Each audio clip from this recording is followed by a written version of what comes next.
isang beses paulit-ulit, inaamin mo, tapos ano to? Tukso o sakit? Ano po, yung na... Di ko po ma-explain, pero di naman po talaga nanliligaw. Di po ako nanliligaw talaga. Oh, pero hindi, ikaw aminado ka, nang lalandi ka. Parang ganun po. Ano yung reason mo, Cliff? At that time po kasi hindi na masyadong nagchat-chat sa akin. Busy na po siya sa work. Hindi yun eh. Kasi bago pa naman dumating yung sa point na hindi nagchat-chat, ginawa mo na rin yan noon eh. At bago yung ginawa mo pa rin yun noon eh. Bakit? Anong nakukuha mo? Ba't paulit-ulit mo tong kinukuha? Do you feel good about yourself tuwing meron kang extra na nakukuha? Tapos you will feel bad na lang pag na-feeling mo kinakarma ka na? Tapos pag nakabawi ka, pambababae ka ulit, to feel good about yourself again? Ganun ba yun? O hindi naman? Anong epekto sa'yo ng pambababae mo? Na-realize ko po nung nag-break na po kami na mali po talaga yung ginagawa ko. Then pinagsisihan ko po yan, may vice. Hindi mo yun na-realize nung nag-break kayo.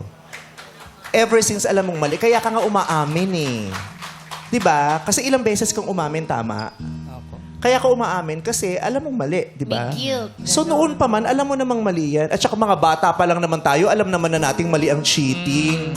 Hindi naman tayo nalaman nating mali ang cheating nung 35 years old tayo dahil hiniwalayan tayo ng girlfriend natin o ng boyfriend natin. Since time immemorial, alam nating mali yung ganyan, 'di ba? Tsaka baka siguro alam niya na mahal na mahal siya ni Runa at papatawarin siya. Oo. Papatawarin. Pero ano yung effect niya sa'yo pag ginagawa mo yun? Nasasaktan po siya. Hindi, sa'yo.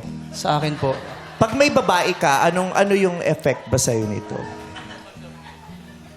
ano lang Buti po. na lang nasaktan ka nung babae siya. Nung babae siya. At least sasabihin ko, normal pa rin naman ito. O, pero kasi kung natuto, nababae siya, ang saya. Hindi, what does it make you feel?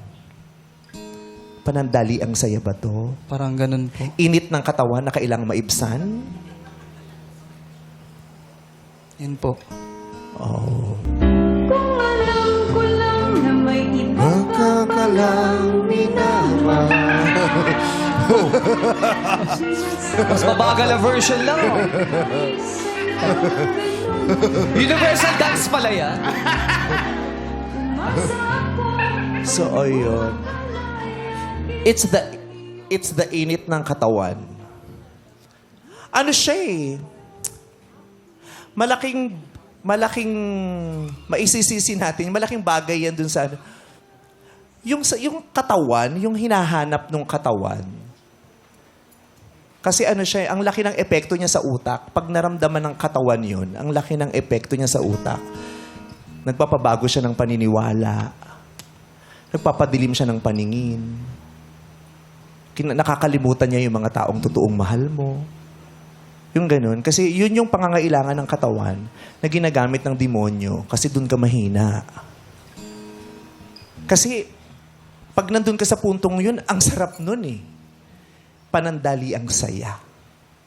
Pero pangmatagalang sakit at pagsisisi.